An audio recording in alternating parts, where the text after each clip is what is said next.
Welcome to One on One, brought to you by Nebraska Equipment in Seward. I'm your host, Eric Johnson. On the show today, we're going to be talking, basically updates from ladies golf, volleyball, football, eSports. As we get in through past the halfway point, our postseason is coming up here before we know it. So let's take a look and see what's going on in and around EMF Sports and also Fillmore Central, Exeter Milligan Friend, right here on One on One.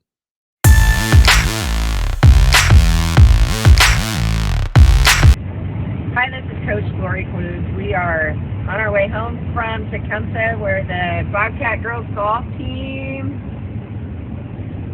finished with a runner-up finish today and brought home 3 medals. Abby Milton in 5th place, Abby Clues in 8th place, and Camila Benitez in 9th place. So great start to the season for these ladies. We're excited for the next few weeks and districts on October 2nd. Last week, let's talk about that. Listening to the game last week, we had a good contingent of fans not only listen to me go nuts, but to hear just an awesome football game between really two tough schools and triple overtime. Tell us a little bit about that vibe. Not what we wanted, obviously, but just the excitement of that game. Tell us how it was post game with the team.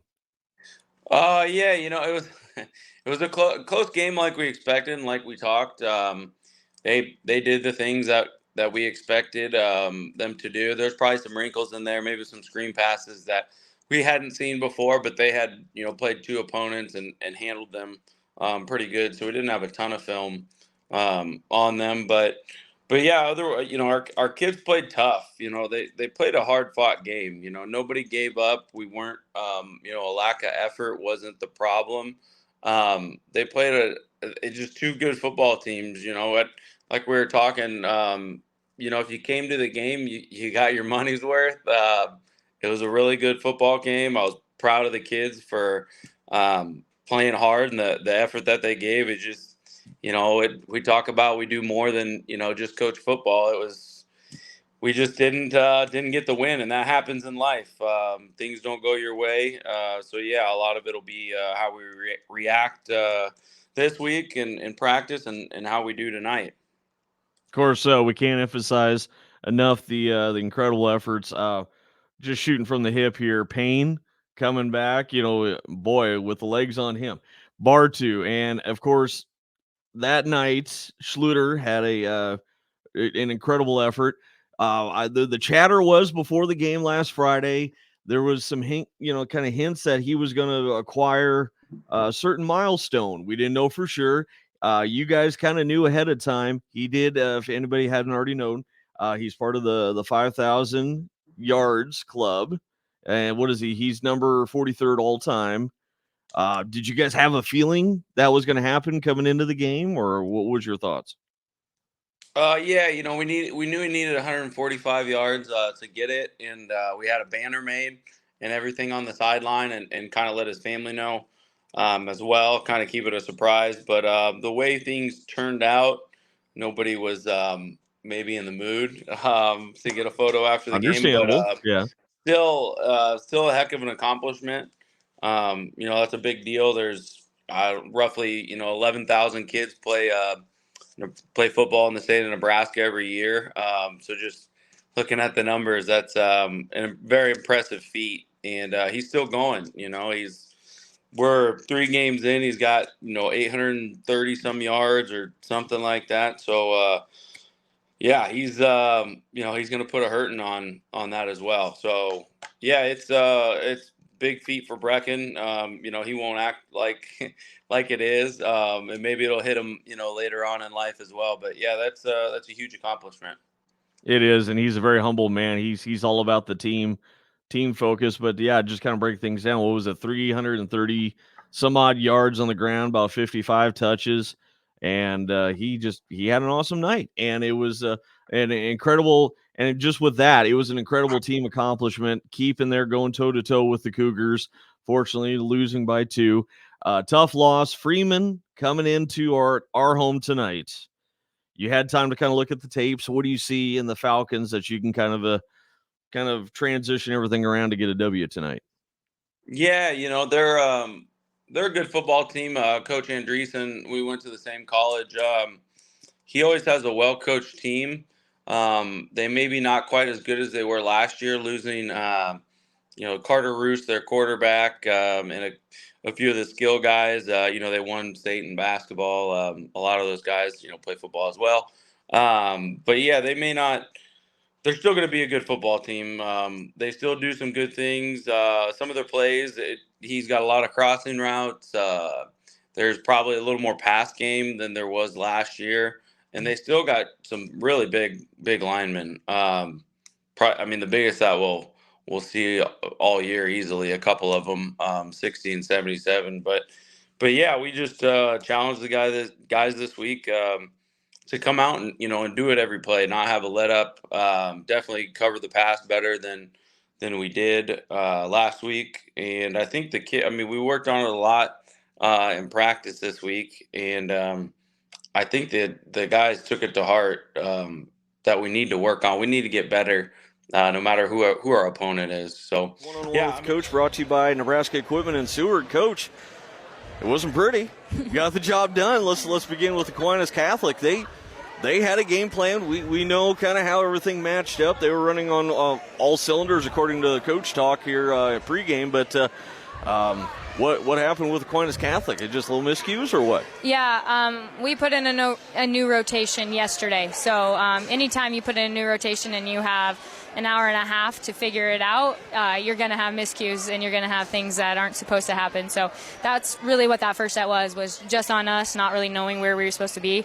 But then that second set, once they kind of figured out, they got settled in, and I thought we did a good job of controlling them. We just got to learn how to finish games.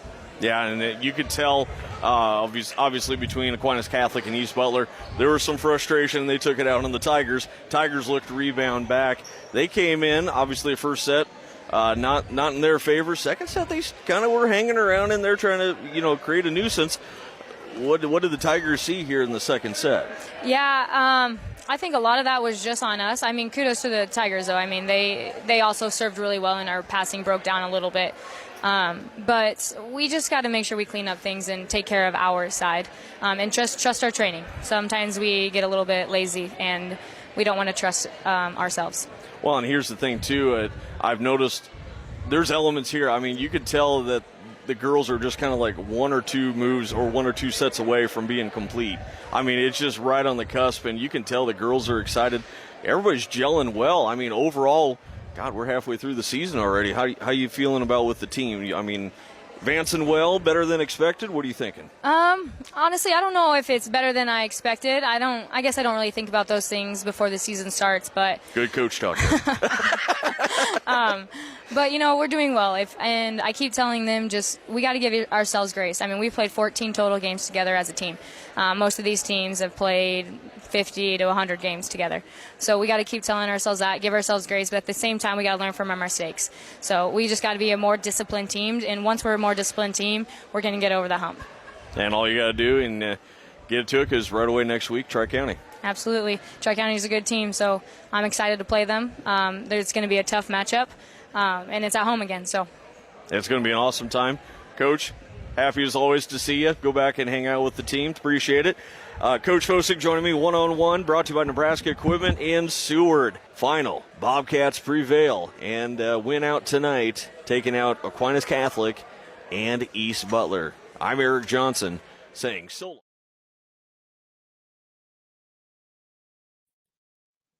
It's time for one-on-one, brought to you by Nebraska Equipment and Seward. Eric Johnson here, and we're talking something new today with Mrs. Severson. It's eSports, a new adventure for not only Exeter Milligan and Friend, but a new adventure for the teachers as well to get kind of acclimated in. How you doing, Mrs. Severson? How's everything going?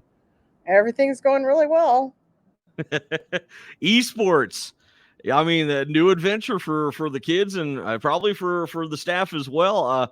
Tell us a little bit how how everything's transpired. You had a couple of events underneath your belt at the time of this recording. How's everything going? So far, so good. They're very, very excited about it. So now with eSports, how many different many different games are you working with here this season? Right now we're 3 games. We have Valorant, Clash Royale, and Smash Bros. And then the winter season, there's 2 games, and I don't have those right in front of me right now, but there's 2 games that they're playing. And I think one of them is like Mario Kart, and then there's 3 more games in the spring. So there's 3 seasons. It goes all year long, and potentially you could win a state championship in all of those games. So that's exciting. That's not bad. I mean, lots of schools are doing it across our area. You have a good contingent of students interested in competing so far. Tell us a little bit about how the kids are reacting to this new thing. Oh, I think they really like it. We had our Clash Royale game the other night, which consisted of mostly football players playing, and they had their fan club show up. And so they played that on their phones, and they were sitting there playing, and all the rest of the football players are just gathered around like they're in a huddle, playing, watching them play and cheering them on. So that was kind of cool. I don't know if it'll be that way every time. Well, of course, yeah. We've seen the photos from the inaugural eSports event. I think it was Smash Brothers in the photo. I think what Mr. Sheffield took. How is that game with the kids? I seen you had a fan base there watching the kids play. Yeah, there was several people watching that one too. That's a good one because we played on the big screen, and so everybody can kind of see what's going on, as opposed to them being on their phones where you have to kind of look over their shoulder and see what they're doing. So that's a real fun one. I actually kind of want to learn how to play that one, but it might not be right away. So have you gotten acclimated or I've probably not had time to get acclimated with esports, but how do you feel as as the sponsor for this event? How do you feel about having this in the mix of all the activities at EMF? I think it's great because you've got kids that are not going to go out for football and not going to go out for basketball. And this gives them something else to do and something that they're interested in. And, they can get college scholarships out of it and all sorts of things. I think it's just a great experience for them. And if they can get a college scholarship out of it, great. Because those are the kids that are going to be leading the technology in the future. Technology that they'll have 10 years from now hasn't even been thought of yet. And these are the kids that are going to make that happen. So yeah, I think it's kind of unique how you got my kids to say now the reason why they're doing homework and playing video games is 1-on-1 now. So I commend you for that because long nights and early mornings. I had a webinar with some coaches around the state, and the one coach that was what kind of hit me the most was that they had a kid that was looking to drop out of school, and they got esports, and that kid wanted to do esports, and he started to do his work. He got his grades up, and he graduated. And so, if I could do that for one kid, that's worth it. That is worth it. That's a great story to hear about because you don't normally, like you said, for us parents, you don't normally hear that. You just hear the opposite way, but get them acclimated and working together as a team. That's the biggest thing. And